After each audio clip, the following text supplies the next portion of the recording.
TNI आवाज में और मैं हूं पलक गुप्ता। हाजिर हैं आपके लिए लेकर न्यूज रूम लाइव। और आज सबसे पहले बात करने वाले हैं जीना जी से, जिनसे बात करने वाले हैं कि आखिर मुस्लिम लड़कियों को तालीम की, देखा जाता है तो हर किसी को शिक्षा की, तालीम की बहुत ज्यादा जरूरत होती है, लेकिन अगर बात सिर्फ मुस्लिम्स की करी जाए तो कहीं ना कहीं लड़कियों पर बहुत ज्यादा रिस्ट्रिक्शंस होते हैं पढ़ाई को लेकर, नौकरी करने को लेकर। तो जीना जी क्या कहना चाहेंगे इस बारे में? ये सालों पुरानी प्रथा थी, या इसको जो भी कहें कि सालों से चलता आ रहा है, लड़कियों को इतनी ज्यादा आजादी और अनुमति नहीं होती, और वही की वही सिचुएशंस और कंडीशंस आज भी बनी हुई है। क्या कुछ फर्क आया है, या क्या कुछ लोग क्या अवेयर हुए हैं, या फिर जस्ट की तस ही सिचुएशन है?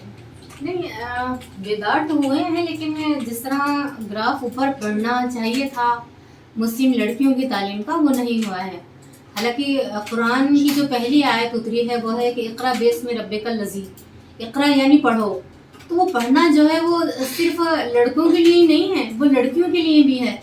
यानी कि सरसैयद कह गए हैं कि अगर एक मुस्लिम लड़की किसी ख़ानदान में ब्याह कर जाती है तो ये समझिए कि वो पूरी एक नस्ल को पढ़ाती है। और क्योंकि बच्चों का जो पहला गहवारा यानी कि जो जोला होता है वो माँ की गोद होता है, तो इसलिए पढ़े लिखे लड़कियों का होना समाज में बेहद ज़रूरी है। और ये भी ज़रूरी है कि हम जहेज में लड़कियों को ये बर्तन, भांडे, फ्रिज, टीवी ये सब ना देकर उन्हें तालीम की डिग्रियां दें, ताकि वो आगे चलकर अपने पैरों पर खड़ी हो सकें। अगर ये नहीं दे सकते तो भी कम से कम उनको ग्रेजुएट तो करें, और उन्हें कोई ऐसा हुनर दें जिससे वो कमा सकें। क्योंकि मुस्लिम समाज में तलाक के मामला भी बहुत होते हैं, और कई तो इसीलिए होते हैं कि लड़कियां पढ़ी लिखी नहीं होती हैं, वो अपने पैरों पर खड़ी नहीं हो सकती हैं।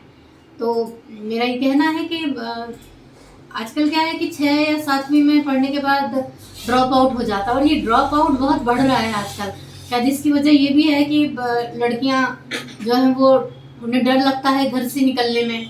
तो मैं गवर्नमेंट से भी कहना चाहूँगी कि जिस तरह ये सुनिश्चित किया जाए कि महिलाओं की जो सुरक्षा है उससे लेकर कुछ नए कानून और उसूल बनाए जाए। बिल्कुल, कहीं ना कहीं अच्छा, आप नियम और कानून की बात कर रही हैं। नियम और कानून तो कई दफे बनाए जाते हैं और बहुत से बनाए हुए भी हैं, लेकिन क्या उन कानूनों के बनाने का कोई फायदा हो पाता है? क्या लोग पालन करते हैं उन कानूनों का?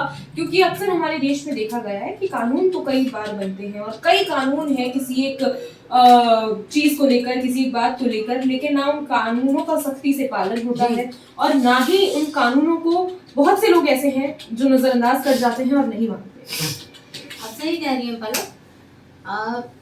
मैंने देखा है कि राजस्थान रेप के मामले में नंबर 1 हो गया है। तो ये हमारी बदनसीबी है कि कानून बनने के बाद भी उन पर अमल नहीं होता है, क्योंकि कहीं ना कहीं कानून में ही सेंध लगाने वाले मौजूद होते हैं। वो कहते हैं ना कि इस घर को आग लग गई घर के चिराग से।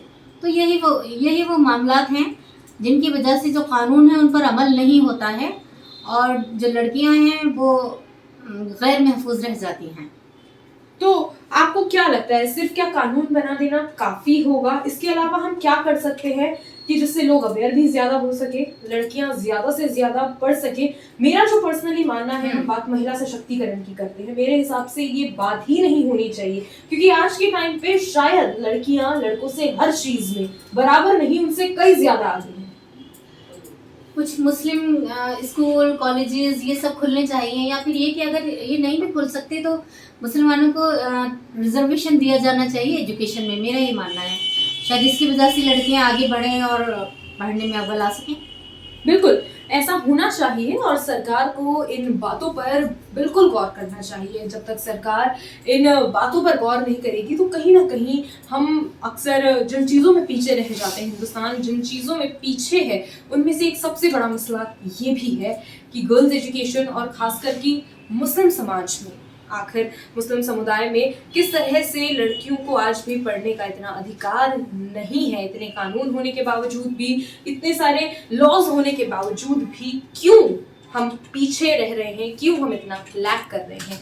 लेकिन सबसे बड़ी चीज, आज इंडियन क्रिकेट टीम की हम बात करें तो न्यूजीलैंड के क्रिकेटर्स ने इंडियन क्रिकेट टीम के आज होश भी उड़ाए हैं और छक्के भी छुड़ाए हैं। जावेद जी से जानते हैं कि आखिर क्या पूरा मसला है, और न्यूजीलैंड के क्रिकेटर्स ने क्या कुछ धमाल मचाया है। जी, मैं आपको बताना चाहूँगा कि जो न्यूजीलैंड के स्पिनर है, जो भारतीय मूल के हैं, मुंबई के हैं, एजाज पटेल ने हमारी पूरी टीम को पहली पारी में 10 विकेट ले लिए और पूरी टीम को धाराशायी कर दिया है।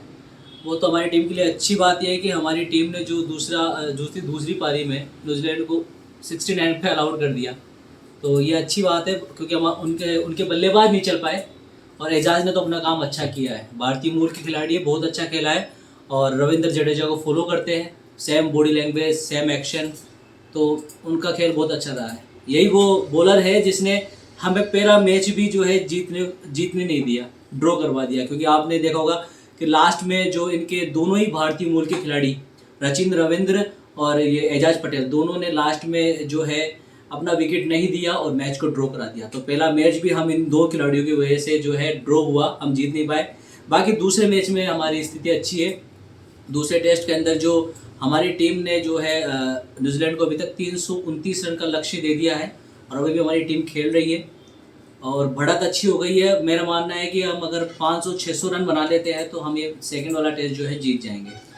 क्या लगता है, मतलब आप जिस तरह से बता रहे हैं कि हो सकता है हम ये टेस्ट मैच जीत जाए, तो इसके बाद जो साउथ अफ्रीका दौरा होने वाला है, वनडे सीरीज होने वाली है, टेस्ट मैचेस होने वाले हैं, क्या लगता है अगर टीम इंडिया ये वाला टेस्ट सीरीज जीतती है या हारती है, क्या इस वाली जीत और हार का फर्क साउथ अफ्रीका वाली सीरीज पे पड़ेगा? जी बिल्कुल, डेफिनेटली पड़ेगा क्योंकि एक मनोबल बढ़ता है। कोई भी टीम अगर मैच जीतती है तो खिलाड़ियों का मनोबल बढ़ता है और विदेशी धरती पर उनका जाना है तो वहाँ फास्ट पिच होते हैं। पहले तो सबसे बड़ी बात है कि साउथ अफ्रीका का जो दौरा है वो भी जो है कंफर्म नहीं है कि वो होगा, क्योंकि जो अभी आपको पता है कि कोरोना का तीसरा वेरिएंट जो है, स्ट्रेन जो है ओमिक्रॉन, वो साउथ अफ्रीका में उसका जो फैलाव है ज़्यादा है। ऐसे में ये सीरीज़ पे जो संकट जो है आ सकता है, तो ये सीरीज़ कभी कह नहीं सकते। लेकिन अगर सीरीज होती है और हमारी टीम अगर न्यूजीलैंड से जीत के वहाँ जाती है तो मनोबल बढ़ेगा और टीम बिल्कुल अच्छा प्रदर्शन करेगी। बिल्कुल। क्या लगता है आपको, अगर टीम इंडिया की प्लेइंग 11 की बात करें तो आगे जो दौरा होने वाला है उसमें प्लेइंग 11 में आपके हिसाब से किन खिलाड़ियों को बिल्कुल शामिल होना चाहिए? देखिए, विदेशी पिच होता है, फास्ट पिच होते हैं, फास्ट बॉलर की ज़रूरत होती है। तो मैं जहाँ तक है बुमराह और जो है शमी की वापसी होना तय है। सिराज जाएंगे, फास्ट बॉलर सारे ही जाएंगे वहाँ पर। और जो हमारे अच्छे चले हैं अश्विन, जिनको पहले मौका नहीं दिया गया था, अश्विन का जाना तय है। और सिराज ने भी अच्छे विकेट लिए इन टेस्टों में, तो सिराज भी जाएंगे। तो ये 2 नए चेहरे जाएंगे और बाकी 2 हमारे पुराने खिलाड़ी रिटेन होंगे, शामी और बुमराह। बिल्कुल। और विराट कोहली भी बिल्कुल कप्तानी वही करने वाले हैं और वही जाने वाले हैं।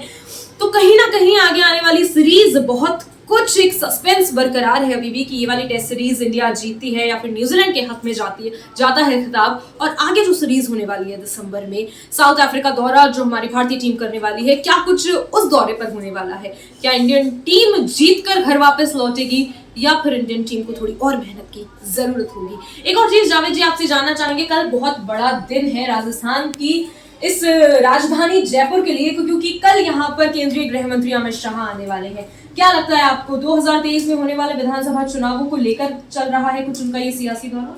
जी बिल्कुल, मेरा मानना यह है कि अमित शाह का ये दौरा जो राजस्थान की राजनीति में जो आपसी फूट है, 2 गुट बन चुके हैं जो सामने नजर आ रहे हैं। वसुंधरा अपना अलग कैंपेन चला रही है, पूनिया जी अपना अलग कैंपेन चला रहे हैं। तो कहीं ना कहीं ये जो आपसी मनमुटाव है उसी को ख़त्म करना उनका मकसद है।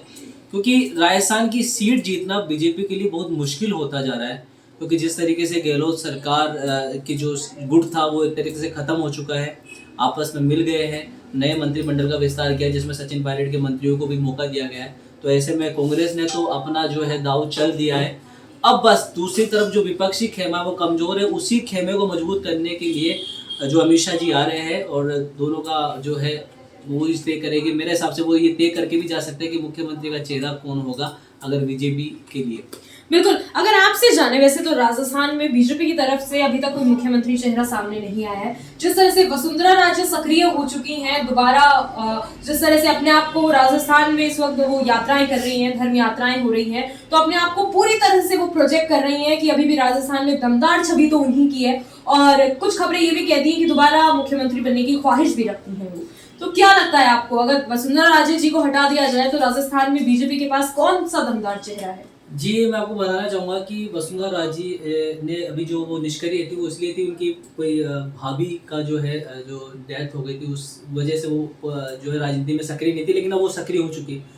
लेकिन मैंने अभी कुछ दिनों पहले बाहर का दौरा किया था, तो मैंने जहाँ भी होर्डिंग्स देखे शेखावटी का मैंने दौरा किया था, तो वहाँ तो पुनिया जी के ही मैंने होर्डिंग देखे। तो सबसे दमदार चेहरा तो पुनिया जी लग रहे मुझे जहाँ तक कि बीजेपी के लिए। बाकी वसुंधरा जी जो है नहीं चाहेगी कि कभी भी पुनिया जी इस दौर में आगे बढ़े, और क्योंकि जहाँ तक देखा जाए ना तो जो वसुंधरा जी का जो बैकग्राउंड है और जो सपोर्ट है बीजेपी नेताओं का, तो वो बहुत अच्छा है। तो वहाँ कहीं ना कहीं पुनिया जी को उन्हें राजी करना ही बेहतर होगा, तभी वो मुख्यमंत्री बन पाएंगे। बिना वसुंधरा ये उनके ख्वाब ही रह जाएंगे। बात सतीश पूनिया की आप कर रहे हैं, तो एक और चीज जानना चाहेंगे। ठीक है, होर्डिंग्स उनके लगे हुए हैं, भाजपा के प्रदेशाध्यक्ष है, मानते हैं सबसे बड़ा पद उनके पास है भाजपा का, लेकिन बात तो ये भी है कि आला कमान वसुंधरा राजे से खुश नहीं है। दूसरी चीज, बीजेपी में 2 गुट बने हुए हैं, और सबसे खास और अहम बात कि राजस्थान की अगर हम बात करें और बीजेपी के अगर पिछले कुछ चुनावों की बात करें तो बहुत ही ज्यादा खराब प्रदर्शन रहा है बीजेपी का। तो क्या लगता है, क्या सत्ता में बीजेपी आ सकती है? और चलिए, मुख्यमंत्री का चेहरा तो छोड़िए, बीजेपी में अभी चुनाव जीतने तक भी अगर बीजेपी हो जाए तो भी समीकरण बदलेंगे, लेकिन अभी तक तो ऐसा कुछ है ही नहीं। देखिए, धरातल पर अगर काम देखें तो गहलोत ने कोई गलत काम नहीं किया है। गहलोत ने भर्तियां भी निकाली है, पट्टे भी दिए हैं लोगों को, काम तो अच्छा हुआ है। अब आना नहीं आना ही जनता के हाथ में कि जनता अपने मन में क्या लेके चल रही है, क्योंकि जनता को राजस्थान की जनता को बदलाव पसंद है, हर 5 साल में कुछ नया देखना चाहती है, तो ये चीज हो सकती है। दूसरा, एक असदुद्दीन ओवैसी का भी यहाँ पर जो है कांग्रेस की वोट पर जो है सेंध मारने का इरादा लग रहा है। ज़्यादातर मुस्लिम एरियो से उन्होंने घोषणा की है अभी कि वो वहाँ से अपने उम्मीदवार खड़े कर सकते हैं, तो वो बीजेपी के लिए प्लस फैक्टर हो सकता है। तो वहाँ पर बीजेपी को प्लस पॉइंट मिल सकता है अगर ओवैसी यहाँ पर आके आते हैं।